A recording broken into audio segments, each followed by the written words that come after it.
So what's your story? No, seriously, what's your story? Because that's why you bought the camera, right?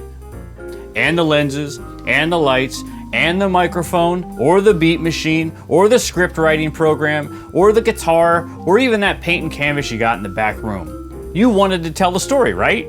The problem is that so many of us worry more about the tools that we use to tell our story than we do about the story sometimes. And your story is the most important part of your production. So tell your story and tell it the best way that you can. Remember, everything else is just a tool.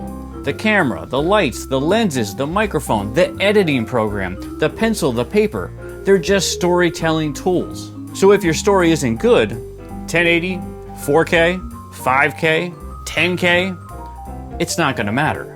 And if your story isn't good, Final Cut, Avid, Premiere, none of those are gonna help.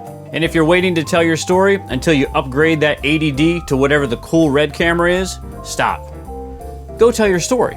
I wouldn't be doing anything that I'm doing right now, whatever that is, if I waited around for the best tools. I had a story to tell, and I went and told it. Now, understanding the tools that you have at your disposal and how they help to tell your story, now that is super important. Knowing what option each one of your tools offers you helps you to tell the best story you can. You only have a kit lens and a small sensor camera, shoot out in broad daylight or in a well-lit room. Have a slow computer or editing program? Don't shoot in 4K, shoot in 1080. You don't have a good microphone yet? Shoot music videos. They don't need proper sound recording. Understand what story options you have with the tools at your disposal and tell the best story you can with what you have. And don't let any limitations hold you back. Build them into your story. Now, if you can't tell the story with the tools that you have, dream up another story.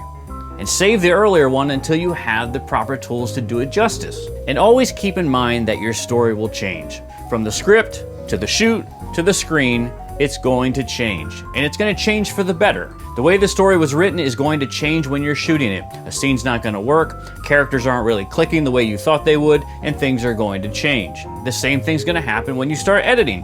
When you start pulling in the footage and piecing things together, things might not be working, you might have to shift and move some things around, but it's going to make your story better. Don't get hung up on sticking with the specific story that you started with. As long as you know the beginning, the middle, and the end, and you understand what you're trying to communicate to your audience, your story will shine through and you'll overcome any hurdles and any limitations that you may have. So whether it's a YouTube video, a commercial, a music video, a TV show, or a movie, understand your story and what you're trying to communicate to the audience. Because when you understand your story, everything else just becomes a tool to help you tell that story. So don't get hung up on the latest and greatest tools. So I'll ask you once again, what's your story?